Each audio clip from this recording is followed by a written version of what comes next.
kegiatan ini. Dan tak lupa sholawat serta salam kita aturkan kepada junjungan kita Nabi besar Muhammad SAW, karena beliaulah yang memberikan jalan kebenaran terhadap kita semua. Selanjutnya, untuk mempersingkat waktu, saya selaku pembawa acara akan membacakan susunan acara pada pagi hari ini. Yang pertama adalah pembukaan, yang kedua menyanyikan lagu Indonesia Raya, yang ketiga sambutan, yang keempat presentasi, dan yang terakhir adalah penutup atau doa. Untuk acara selanjutnya yaitu menyanyikan lagu Indonesia Raya yang akan dipimpin oleh Ibu Erliani SPD. Kepada beliau waktu dan tempat dipersilakan. Bapak dan Ibu dimohon berdiri.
Acara yang ketiga yaitu sambutan yang akan disampaikan oleh Ibu Lili Kuswanti SPD. Kepada beliau waktu dan tempat dipersilakan.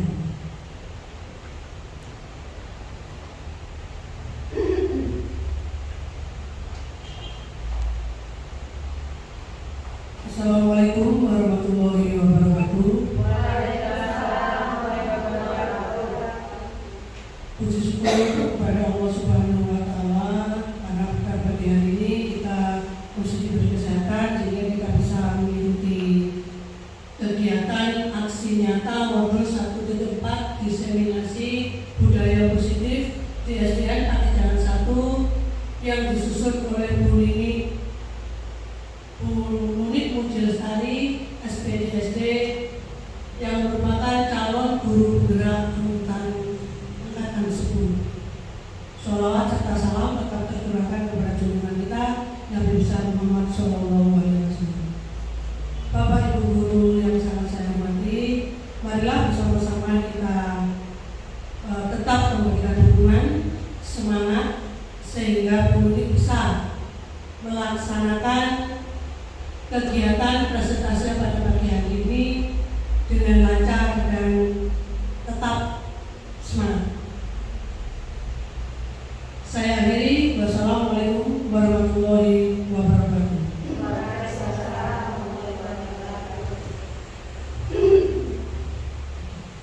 Terima kasih atas sambutan yang sudah diberikan. Untuk acara yang keempat yaitu presentasi yang akan disampaikan oleh Ibu Munit Mujilestari SPDSD.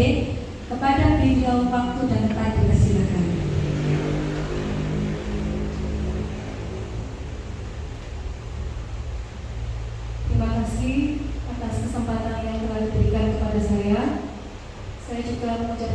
kasih kepada Ibu Lili selaku Kepala Sekolah SDN Pati Jalan 1 serta guru-guru semua rekan sejawat saya di SDN Pati Jalan 1 yang telah meluangkan waktunya untuk dapat mengikuti kegiatan presentasi yang akan saya lakukan di pagi hari ini, yaitu diseminasi budaya positif yang akan saya terapkan, yang telah saya terapkan di SD Pati Jalan 1, mungkin di kelas saya ya.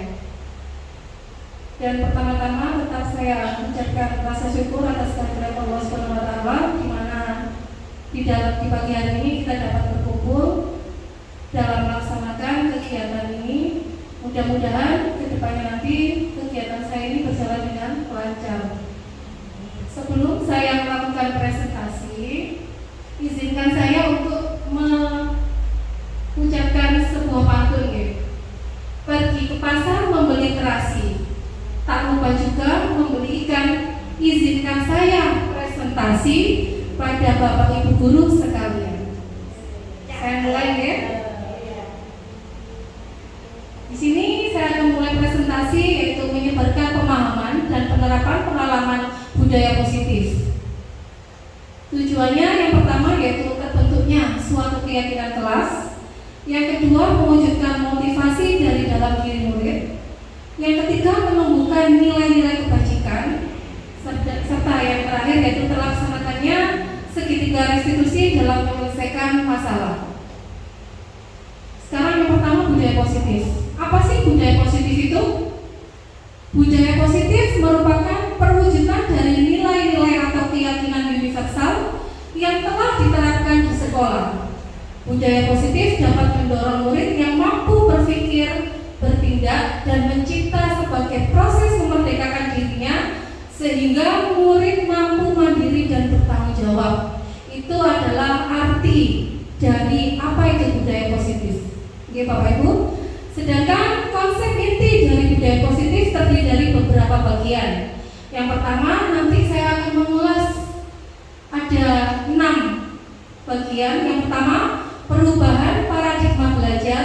Sedangkan yang kedua, disiplin positif. Yang ketiga, kebutuhan dasar manusia. Yang keempat yaitu posisi kontrol guru. Sedangkan yang kelima, keyakinan kelas. Dan yang terakhir, yang keenam, segitiga restitusi. Nanti keenam bagian ini akan saya jabarkan satu persatu ya.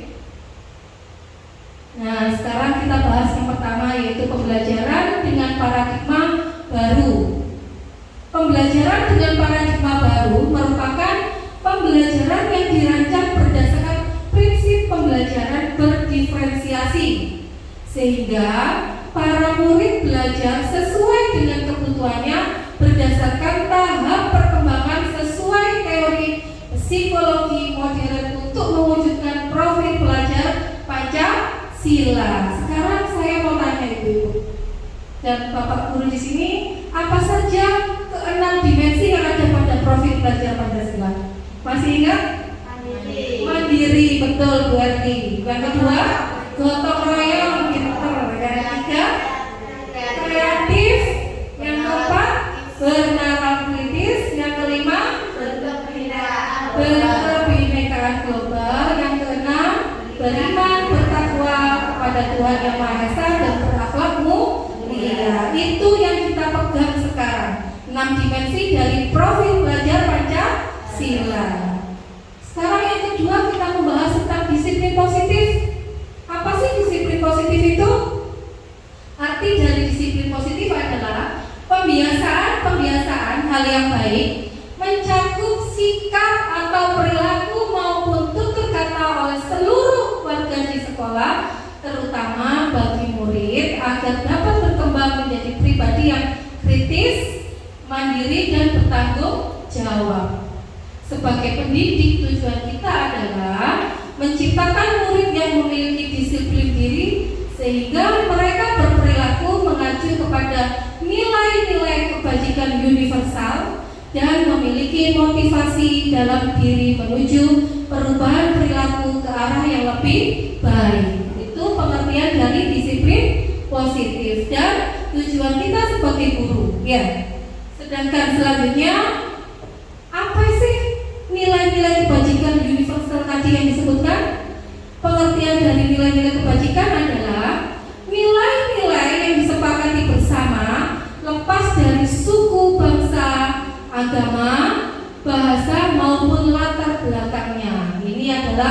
nilai-nilai kebajikan pengertiannya. Sedangkan contoh nilai kebajikan institusi atau organisasi, saya berpegang teguh pada nilai-nilai profil belajar Pancasila. Ada 6 ya yang tadi kita sebutkan bersama: beriman, bertakwa kepada Tuhan yang Maha Esa dan berakhlak mulia. Yang kedua, berkebinekaan global.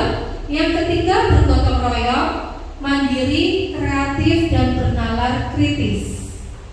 Sedangkan nilai kebajikan yang lainnya, proyek nilai kebajikannya ada beberapa sikap atau nilai. Yang pertama, peduli, ada rajin, integritas, rasa hormat, keterus terangan, keberanian, kebahagiaan, dan tanggung jawab, kebersihan, kesantunan, keadilan, pengabdian, dan bisa dilihat di depan layar. Ada banyak nilai-nilai kebajikan yang harus kita tanamkan kepada siswa-siswi kita dalam penerapan budaya positif. Selanjutnya yang ketiga, kita membahas tentang kebutuhan dasar manusia. Kebutuhan dasar manusia merupakan sesuatu yang kita lakukan untuk mendapatkan apa yang kita inginkan. Seluruh tindakan yang kita lakukan memiliki tujuan. Semua usaha terbaik yang kita lakukan adalah agar kebutuhan dasar kita terpenuhi dengan baik. Nah, di sini ada 5 macam kebutuhan dasar manusia. Yang pertama, bertahan hidup. Apa sih macam dari kebutuhan dasar manusia yang bertahan hidup? Yang pertama, kita membutuhkan makanan, pakaian, tempat tinggal, keamanan, dan kesehatan. Itu bertahan hidup. Yang kedua, ada kasih sayang dan rasa terima kasih, di mana kita memiliki sikap yaitu rasa diterima. Kita ingin diterima, diperdulikan, berbagi, kerjasama, dan menjadi bagian dari kelompok. Berarti kita ingin dianggap ya, dianggap, diterima di dalam lingkungan, baik itu di sekolah maupun di keluarga ataupun di masyarakat. Yang ketiga, penguasaan. Di sini isi dari kebutuhan dasarnya yaitu harga diri, keinginan untuk dianggap, memimpin, berprestasi, diakui, dan didengar. Nah, di sini kita memiliki kebutuhan dasar penguasaan, bertahan hidup, dan kasih sayang, serta rasa diterima. Sedangkan yang keempat, kebebasan. Kita ingin bebas, mandiri, memiliki pilihan, mencoba hal baru, dan mampu mengendalikan arah dirinya. Sedangkan kebutuhan dasar manusia yang terakhir yaitu kesenangan. Kita memerlukan suatu kesenangan. Kita butuh bermain, butuh bercanda atau humor, antusias, dan tertawa. Nah, berarti ada berapa tadi kebutuhan dasar manusia, Bapak Ibu? Ada 5 yang harus kita pahami di sini. Nah, dalam konteks penerapan disiplin positif, ini saya ada suatu contoh, yaitu pertama, Ibu Ani sebaiknya mencari tahu alasan Agus melakukan tindakan tersebut agar mengetahui kebutuhan mana yang sedang berusaha dipenuhi Agus. Yang pertama, apabila jawaban Agus karena ia lapar dan orang tuanya tidak membawakannya bekal makan siang, maka apa kebutuhan dasarnya ini? Bertahan hidup. Sedangkan contoh yang kedua, apabila jawaban Agus karena ia ingin senang temannya ingin memperhatikan dia, jadi memperhatikan dia. Berarti kebutuhan apa yang ada? Cinta dan kasih sayang. Benar Bapak Ibu. Sedangkan yang ketiga, apabila jawaban Agus adalah dia merasa hebat karena temannya jadi takut dan menuruti keinginannya, berarti kebutuhan apa? Penguasaan atau pengakuan atas kemampuannya. Berarti kemampuannya Agus ini ingin diakui. Sedangkan yang keempat, apabila jawaban Agus karena dia merasa bosan dengan bekal yang dibawakan ibunya karena selalu membawakan bekal yang sama, berarti kebutuhan apa ini? Kebebasan. Berarti kebutuhan akan pilihan. Dia ingin bebas memilih bekal apa yang ingin dibawanya ke sekolah. Yang terakhir, apabila jawaban Agus adalah karena iseng saja dan dia menikmati ekspresi wajah temannya Yang kesal karena diambil makanannya berarti kebutuhan apa Bapak Ibu? Kesenangan. Selanjutnya, motivasi perilaku manusia memiliki dua macam atau dua jenis. Yang pertama ada motivasi intrinsik, berarti ada berasal dari mana? Dari dalam dirinya. Sedangkan yang kedua adalah motivasi ekstrinsik. Sekarang yang ekstrinsik contohnya untuk menghindari ketidaknyamanan atau hukuman. Nah, di sini ada suatu contoh pertanyaan atau perkataan yang diucapkan. Apa yang akan terjadi apabila saya tidak melakukannya? Nah, berarti dia apa? Dia ingin mengetahui apa kejadian yang akan dia terima setelah melakukan suatu perbuatan. Nah, yang kedua, motivasi ekstrinsik yang kedua itu untuk mendapatkan imbalan atau penghargaan dari orang lain. Nah, hanya karena menginginkan suatu imbalan. Adapun perkataan yang sebagai contoh di sini yaitu apa yang akan saya dapatkan apabila saya melakukannya. Nah, itu berarti contoh yang motivasi yang berasal dari ekstrinsik atau luar. Sedangkan motivasi intrinsiknya untuk menjadi orang yang mereka inginkan dan menghargai diri sendiri dengan nilai-nilai yang mereka percaya. Yaitu contoh percakapannya atau perkataannya itu, saya akan menjadi orang yang seperti apa bila saya melakukannya. Berarti kan berasal dari dalam dirinya. Nah, sekarang saya akan menjelaskan materi berikutnya yaitu hukuman, konsekuensi, dan restitusi. Apa perbedaan dari ketiganya ini? Yang pertama, hukuman. Hukuman ini sifatnya tidak terencana atau secara tiba-tiba, secara spontan. Yang kedua, murid tidak tahu apa yang akan terjadi. Yang ketiga, bersifat satu arah. Yang keempat, berupa hukuman fisik atau psikis. Yang kedua sekarang, konsekuensi. Sifatnya terencana dan disepakati sesuai peraturan. Sedangkan selanjutnya, murid tetap dibuat tidak nyaman. Sedangkan yang terakhir, sikap guru selalu memonitor murid. Itu adalah konsekuensi. Sedangkan restitusinya, sifatnya proses menciptakan kondisi bagi murid untuk memperbaiki suatu kesalahan. Ini maksud dari restitusi. Proses kolaboratif yang mengajarkan murid untuk mencari solusi sendiri. Jadi nanti pada proses restitusi ini, siswa yang melakukan suatu kesalahan akan berusaha untuk mencari solusinya sendiri dengan berbagai macam bantuan dari Bapak Ibu guru. Nanti ada pertanyaan yang mandu. Nah, sekarang Bapak Ibu lihat di sini ada beberapa suatu pernyataan tindakan guru. Coba dengan lihat yang pertama sampai yang terakhir, termasuk hukuman atau konsekuensi. Yang pertama, mencatat 100 kali di dalam buku kalimat saya tidak akan terlambat lagi karena terlambat ke sekolah. Mencatat 100 kali di dalam buku kalimat saya tidak akan terlambat lagi. Ini merupakan hukuman atau konsekuensi Bapak Ibu? Hukuman. Nanti kita lihat jawaban di layar berikutnya. Hukuman. Ada yang lain mungkin? Ada yang jawab konsekuensi? Tidak ya. Yang kedua, lari mengelilingi lapangan basket 2 kali karena terlambat hadir di sekolah. Hukuman apa konsekuensi? Hukuman. Ada yang konsekuensi? Bu Lili, apa Bu Lili? Hukuman atau konsekuensi yang kedua? Konsekuensi. Bu Lili menjawab konsekuensi. Sedangkan yang ketiga, murid diminta untuk push up 15 kali karena tidak menggunakan masker ke sekolah. Termasuk apa ini? Konsekuensi. Ada lagi jawaban yang lain? Bu Ani? Hukuman. Bu Ani, hukuman. Nanti kita lihat. Yang selanjutnya, menggantikan kertas tugas teman yang telah dicoret-coret. Konsekuensi.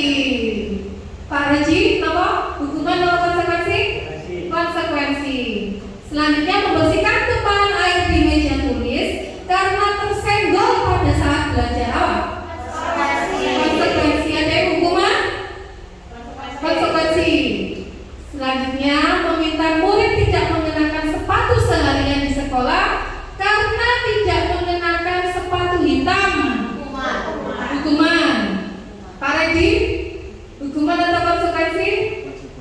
Konsekuensi kata Pak Redi ya.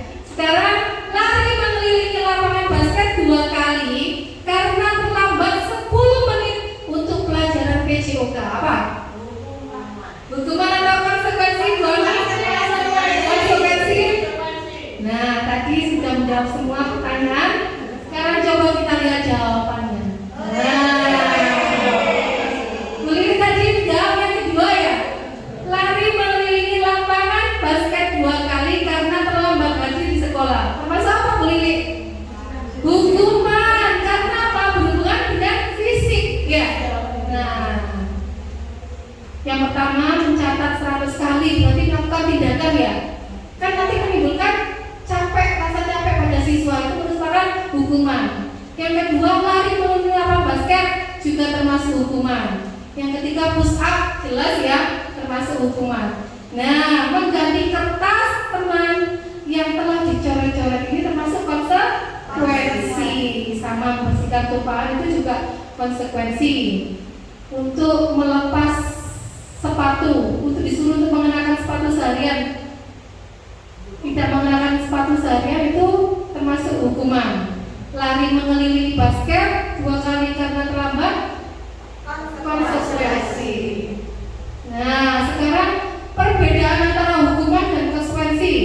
Yang pertama, jika hukuman itu merupakan sesuatu yang menyakitkan dan harus terjadi, sedangkan konsekuensi yaitu sesuatu harus terjadi. Berarti sakitnya mana? Menyakitkan yang mana? Hukuman. Mungkin jika kita memberikan hukuman kepada siswa-siswi kita akan selalu terekam ya, menyebabkan suatu rasa trauma, betul, pegel, ya, jengkel. Yang kedua, membuat anak sakit fisik maupun hati. Nah, ini untuk jangka waktu yang lama. Berarti jangka waktunya sangat lama, berbahaya kalau ini ya. Sedangkan yang konsekuensi membuat anak merasa tidak nyaman dalam jangka waktu yang pendek. Yang ketiga, anak membenci kedisiplinan. Sedangkan konsekuensi anak menghargai disiplin. Sedangkan selanjutnya yang keempat, hukuman itu paksaan. Kalau konsekuensi stimulus atau tanggapan. Sedangkan selanjutnya mendorong anak menyakiti diri sendiri. Berarti akan merasa apa?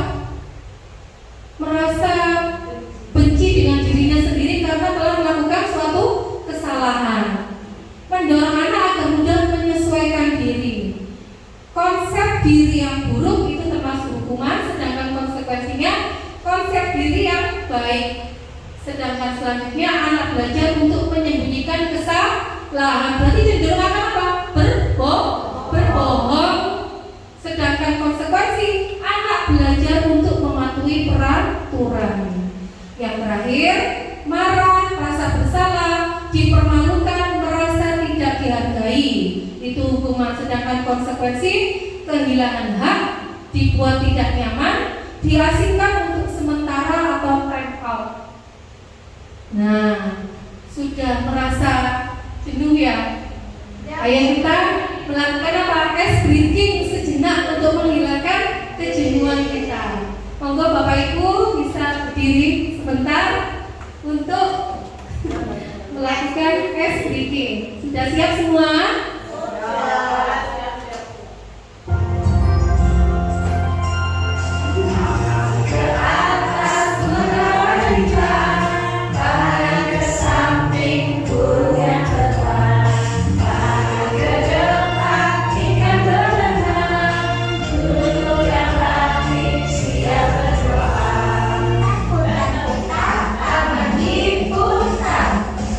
Dulu, tangan di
hukum.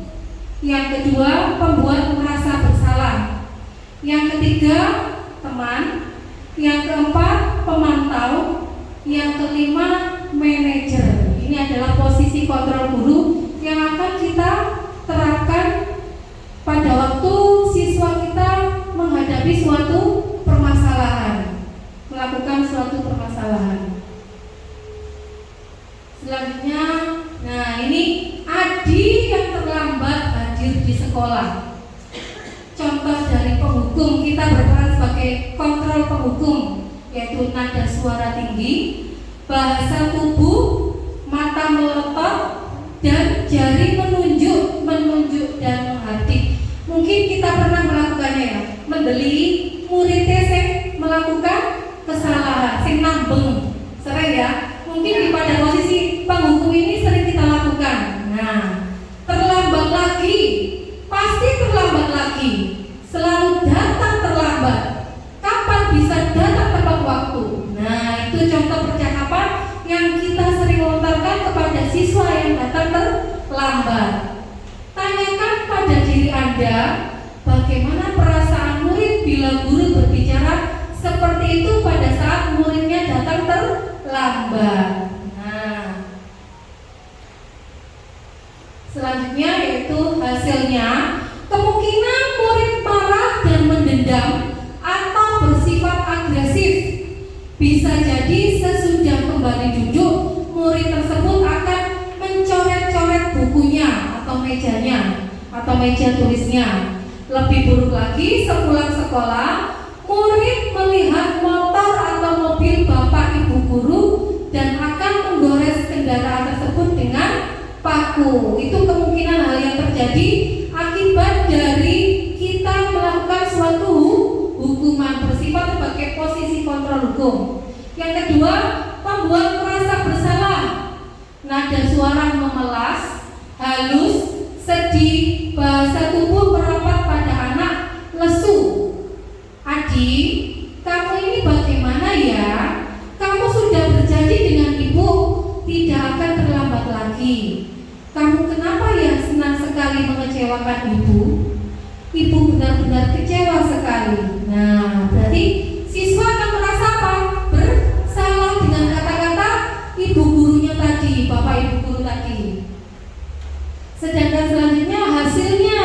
Nah, di sini hasil dari posisi merasa bersalah, murid akan merasa bersalah.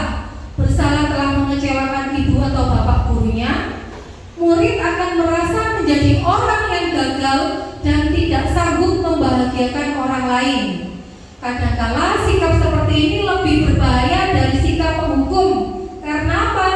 Karena emosi akan tertanam rapat di dalam murid, menahan perasaan, tidak seperti murid dalam dengan guru penghukum, di mana murid bisa menumpahkan amarahnya walaupun dengan cara negatif.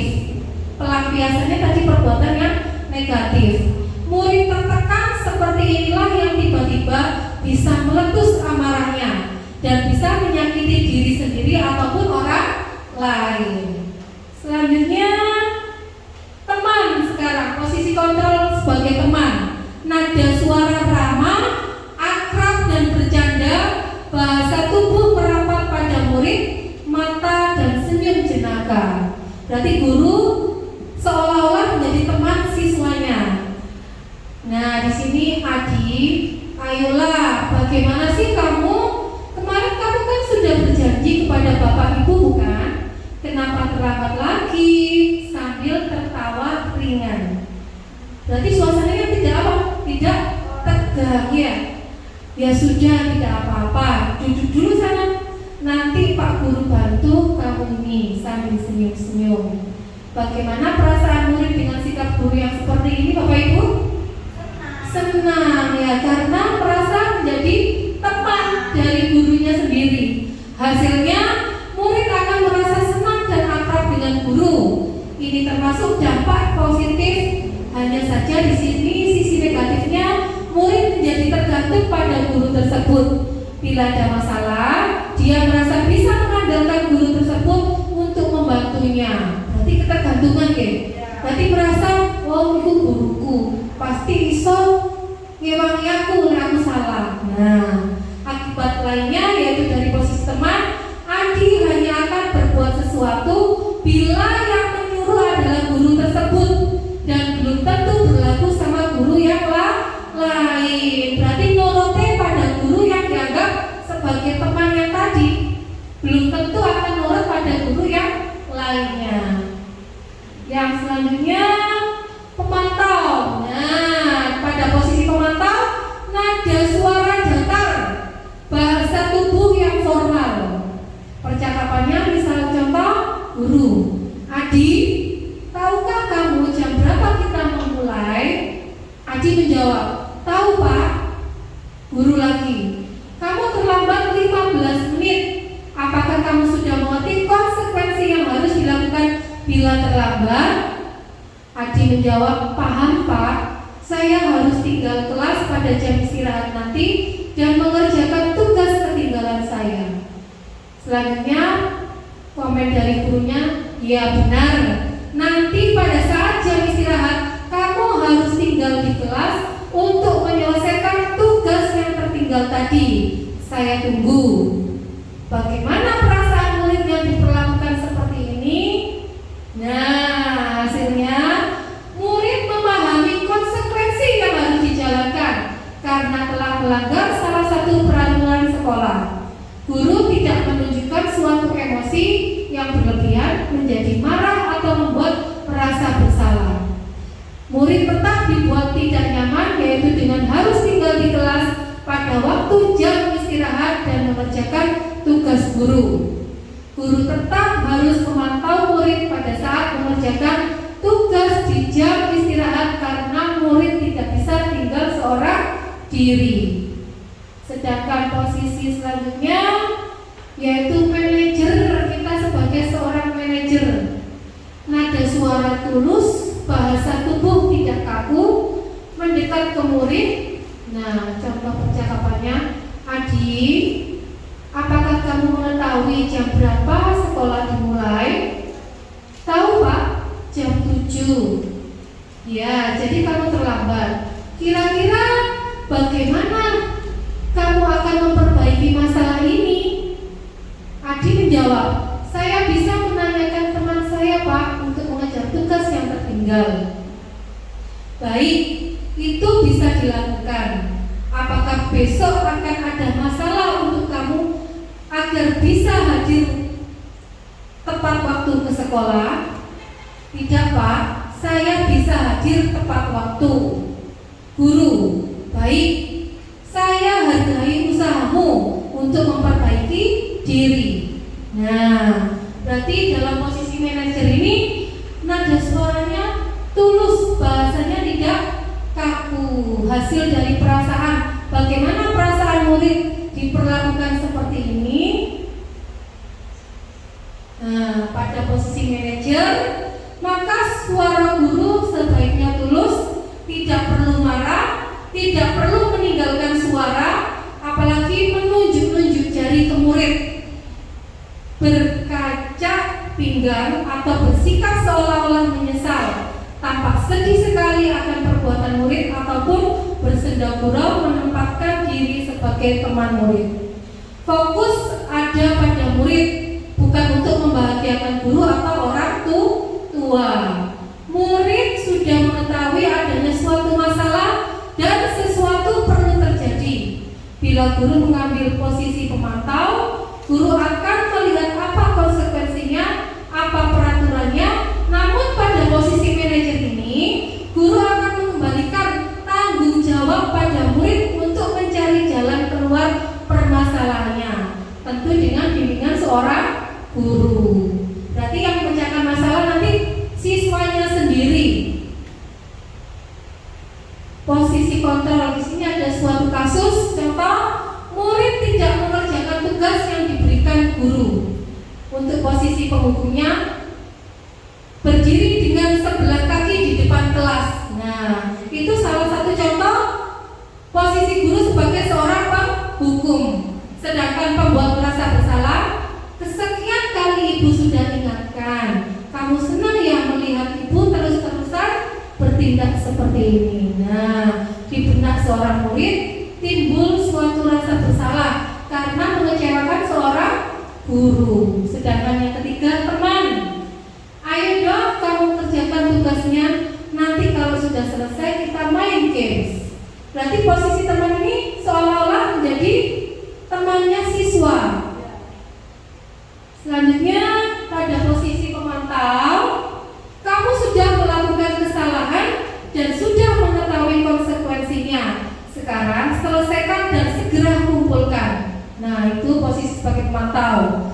Sebagai manajer, apakah kamu tahu kesalahanmu? Keyakinan sekolah apa yang kamu langgar? Dan apa yang akan kamu lakukan untuk menyelesaikannya? Nah, itu pertanyaan yang akan disampaikan jika kita menjadi seorang manajer, posisi kontrol sebagai seorang manajer. Nah, sekarang pertanyaan dari saya. Posisi kontrol apakah aku? Yaitu saya kecewa sekali dengan kamu. Siapa yang bisa, Bapak Ibu? Posisi kontrol apa ini? Bu Fitri?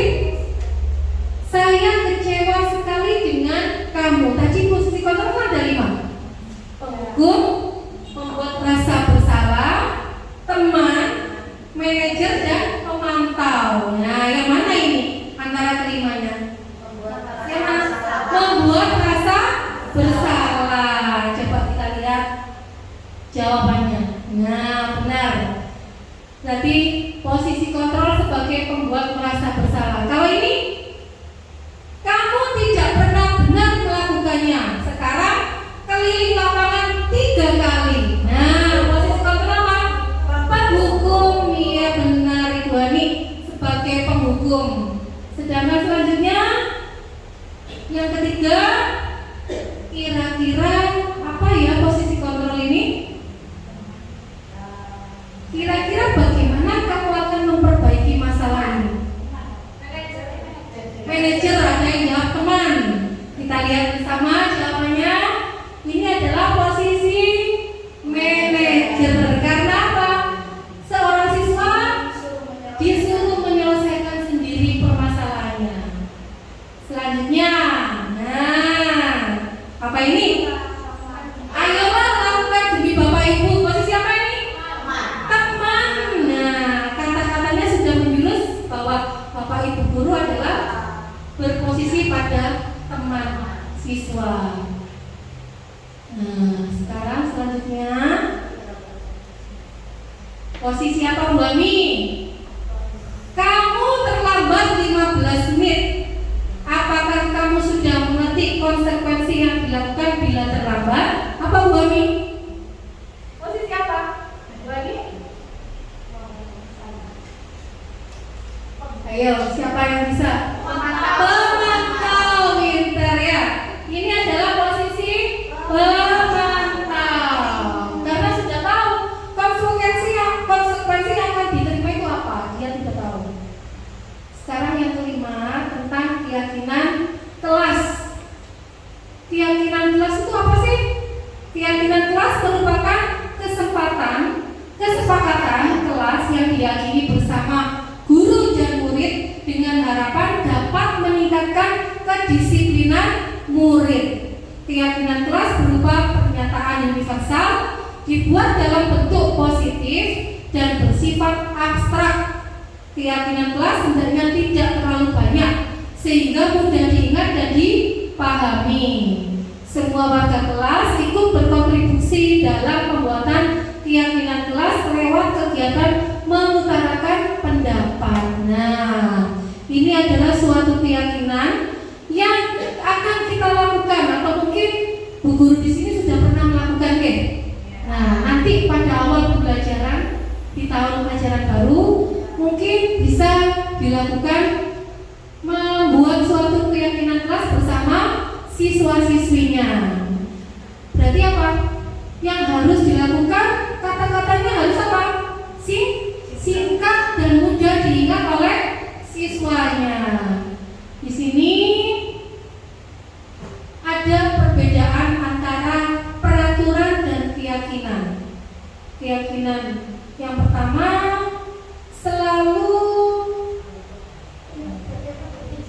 selalu kembalikan buku ke tempatnya. Itu contoh dari peraturan. Keyakinannya apa? Tanggung jawab. Sedangkan yang kedua, dilarang mengganggu orang lain. Menghormati orang lain dan diri sendiri. Yang ketiga, hadir di sekolah 15 menit sebelum pembelajaran dimulai. Keyakinannya apa? Menghormati orang lain, berkomitmen pada tujuan. Selanjutnya, dilarang melakukan kekerasan. Itu peraturannya. Berarti keyakinannya apa? Keselamatan dan menghormati orang lain. Bergantian atau menunggu giliran. Apa keyakinannya? Menghormati orang lain dan kesabaran. Sedangkan selanjutnya, dilarang menggunakan narkoba. Apa keyakinannya? Kesehatan, karena berhubungan dengan kesehatan. Nah, gunakan masker, keyakinannya kesehatan dan keselamatan. Jangan berlari di kelas atau koridor.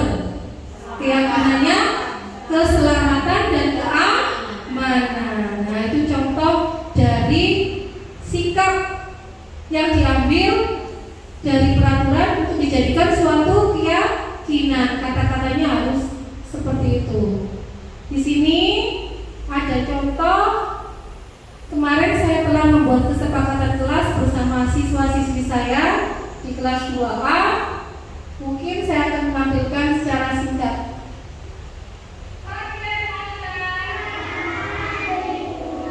Bisa disimak ya Bapak Ibu.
Di sini saya membagikan kertas ya. Siswa-siswinya menuliskan keyakinan apa yang mereka inginkan di dalam kelas sebelum pembelajaran berlangsung.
kelas dari praktek saya untuk membuat suatu keyakinan kelas, yang dimana saya dibantu oleh Bu Ulfa untuk mengambil video kemarin. Yang terakhir yaitu segitiga restitusi. Segitiga restitusi ini dibagi menjadi 3 tahapan. Nah, sebelumnya saya akan menjelaskan apa arti dari segitiga restitusi itu. Segitiga restitusi adalah suatu proses dialog yang dijalankan guru atau orang tua agar dapat menghasilkan murid yang mandiri dan bertanggung jawab. Segitiga restitusi membantu murid memiliki tujuan, disiplin positif, dan memperbaiki dirinya setelah berbuat salah. Restitusi bukan untuk menebus kesalahan, namun untuk belajar dari kesalahan. Nah, tahapan yang pertama, menstabilkan identitas. Berbuat salah itu manusiawi. Tidak ada manusia yang sempurna. Bapak Ibu juga pernah melakukan kesalahan seperti itu. Bapak Ibu tidak tertarik mencari siapa yang salah, tapi Bapak Ibu ingin mencari solusi dari permasalahan ini. Sedangkan percakapan yang terakhir yaitu kamu berhak merasa begitu. Ini adalah salah satu contoh percakapan atau perkataan yang akan kita lontarkan untuk menstabilkan identitas pada tahapan pertama ini. Sedangkan yang kedua, validasi tindakan yang salah. Contoh percakapannya, kamu pasti punya alasan mengapa melakukan hal itu. Yang kedua, padahal kamu bisa melakukan yang lebih buruk dari ini ya. Sedangkan yang ketiga, kamu patut bangga pada dirimu sendiri karena kamu telah melindungi sesuatu yang penting buatmu. Itu salah satu contoh percakapan pada tahap validasi tindakan yang salah. Sedangkan yang ketiga, menanyakan keyakinan. Nah, pertanyaannya, percakapannya berupa apa keyakinan kelas kita. Nanti di sini kita menanyakan kembali keyakinan kelas yang telah disepakati. Nilai-nilai apa yang kita telah sepakat? Seperti apa gambaran kelas yang ideal menurut kamu? Kamu mau jadi orang yang seperti apa? Nah, menanyakan suatu keyakinan. Di sini ada contoh penerapan segitiga restitusi. Saya mengambil contoh dari murid saya sendiri, yaitu Verlita, yang kasus pertama berisi dia tidak terima pekerjaannya selalu dicontek oleh temannya. Ia marah dan tidak dapat menahan emosinya. Nah, di sini ada video kemarin yang telah saya ambil di kelas sebagai contoh.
restitusi.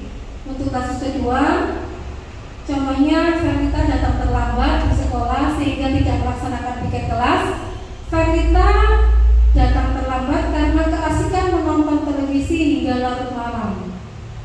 Di sini saya juga melakukan sertifikat restitusi sebagai contoh dengan siswa yang sama, yaitu Verita.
Nah, tadi sudah saya tampilkan dua contoh video penerapan dari sertifikat restitusi.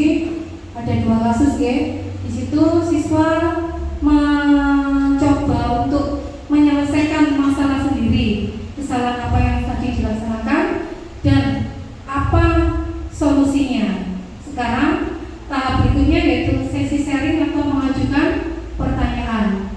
Mungkin dari Bapak Ibu ada yang ingin mengajukan pertanyaan tentang materi yang telah saya jabarkan tadi ya, Bu Fitri.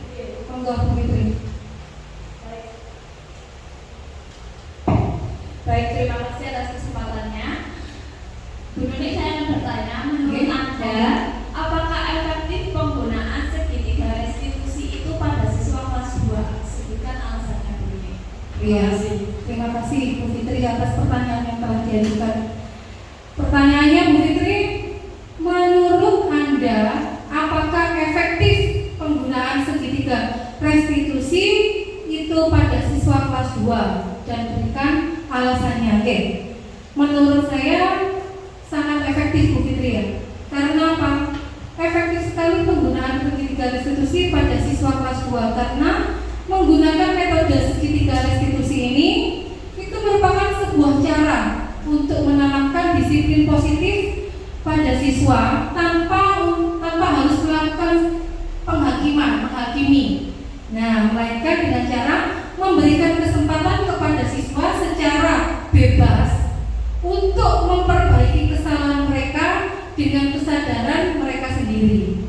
Nah, seorang guru berperan sebagai pembimbing yang membimbing siswa melalui pengajuan pertanyaan-pertanyaan tadi untuk mengungkapkan suatu kesalahannya, menggali alasan dan memahami keyakinan apa yang mereka langgar sehingga harapan akhirnya siswa dapat menyadari kesalahan sendiri, belajar dari kesalahan tersebut hingga terakhir mereka menyadari suatu nilai keyakinan yang melekat dan memperkuat karakter siswa. Mungkin itu jawaban yang bisa saya berikan dari pertanyaan Bu Fitri. Mungkin ada tanggapan dari Bapak Ibu lainnya. Barangkali ada tambahan, Bu Ani. Monggo Bu Ani. Terima kasih atas waktu dan tempat yang diberikan. Saya hanya ingin menambahkan ya, dari pertanyaan yang tadi. Memang segitiga restitusi ini penting sekali untuk diterapkan di sekolah Fitri. Tidak hanya untuk di jenjang SD saja, jenjang SMP itu juga wajib. Saya katakan tetap wajib untuk dilaksanakan. Demikian tambahan dari saya. Untuk pertanyaan yang kedua, Bu Vivi, monggo Bu Vivi.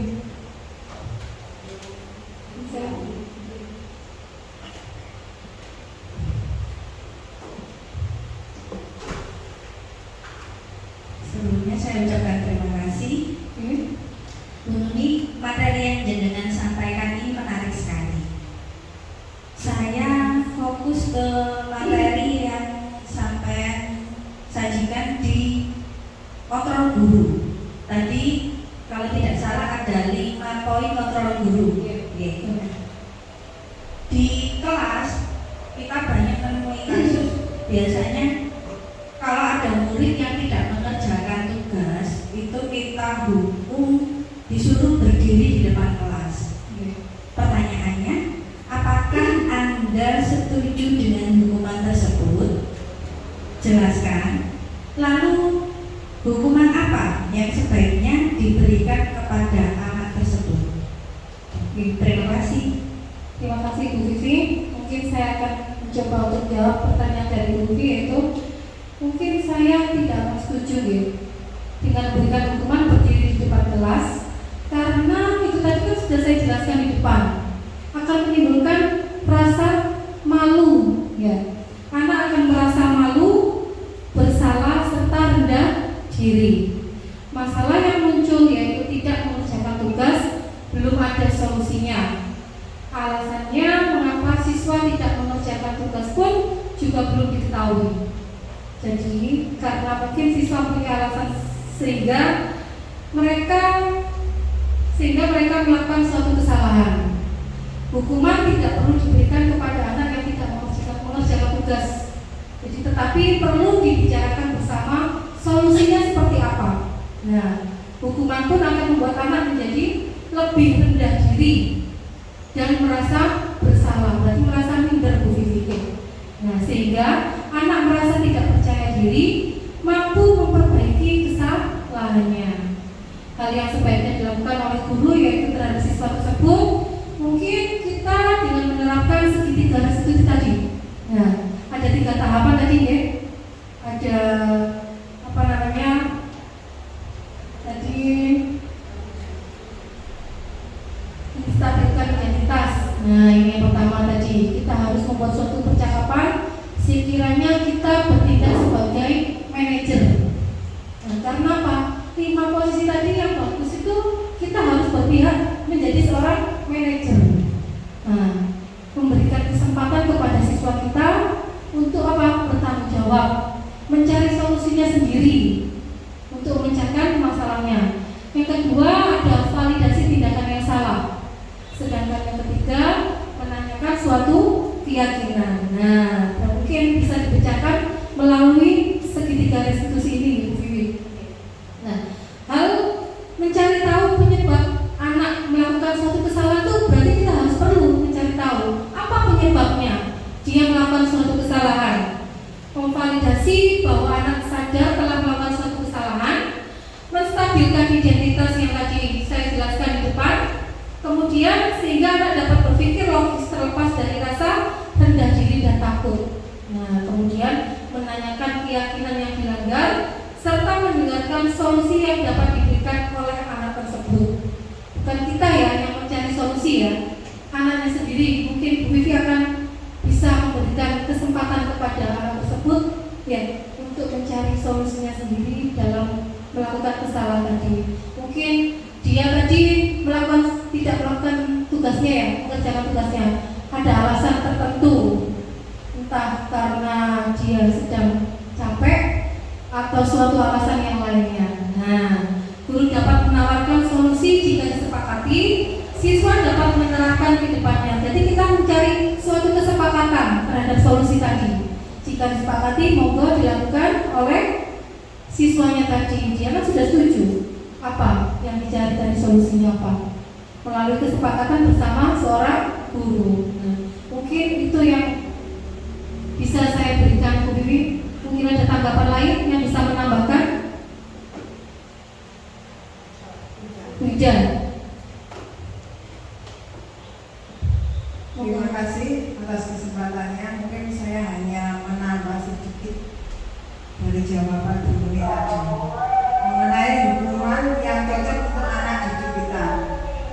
Yang pertama, hukuman yang harus dapat memberikan efek jerah, yang mana dengan sanksi atau hukuman ini siswa tahu dan menyadari kesalahan yang telah diperbuat sehingga bisa diperbaiki dan tidak terulang di masa yang akan datang, dengan berkomunikasi dengan wali murid karena harus memberikan pendampingan pada putra putrinya nanti di rumah.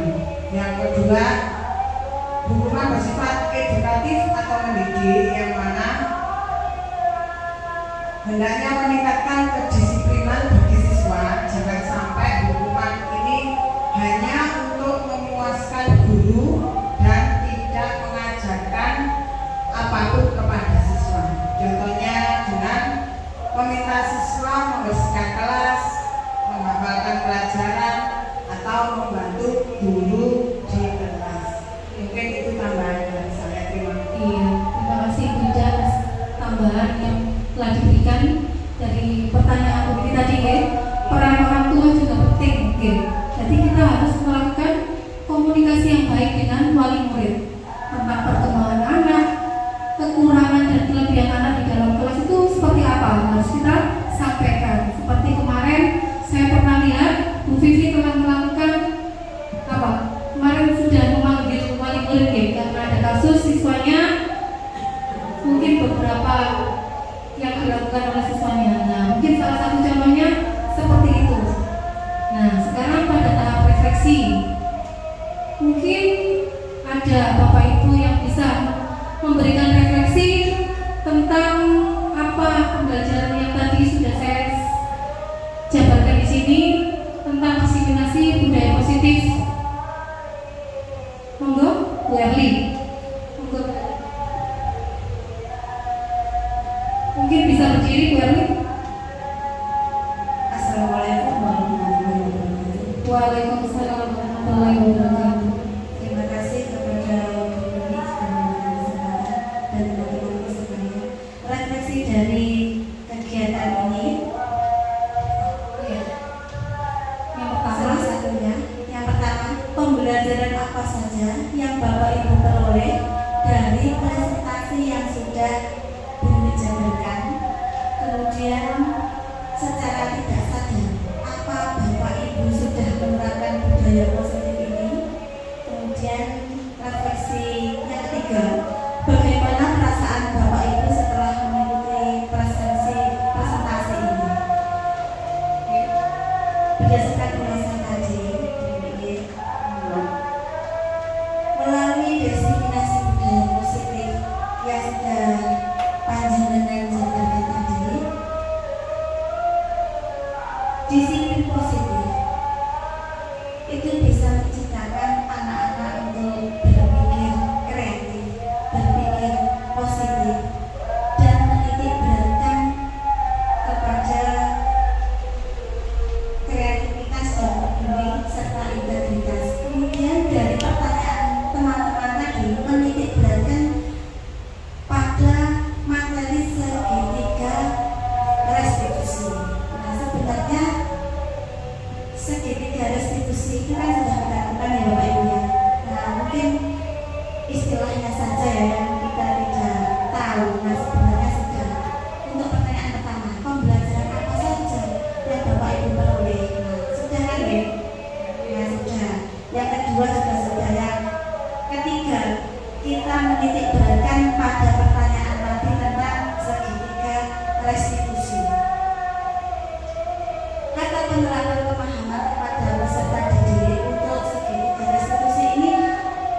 yang didapat. Iya. Semua bermanfaat ya. Alhamdulillah. Terima kasih. Mungkin presentasi saya cukup sampai di sini. Nah, sini ada pantun penutup yang saya buat. Pulang-pulang membawa buah pepaya. Sampai di rumah ketemu Bing Asih. Ini sudah presentasi saya. Sampai jumpa dan terima kasih. Saya kembalikan kepada MC-nya ya, Bu Ani, monggo.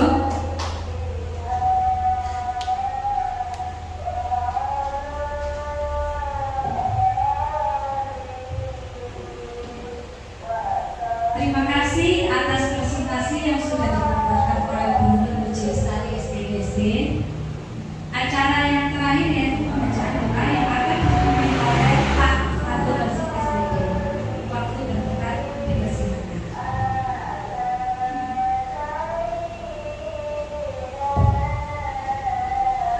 Assalamualaikum warahmatullahi wabarakatuh.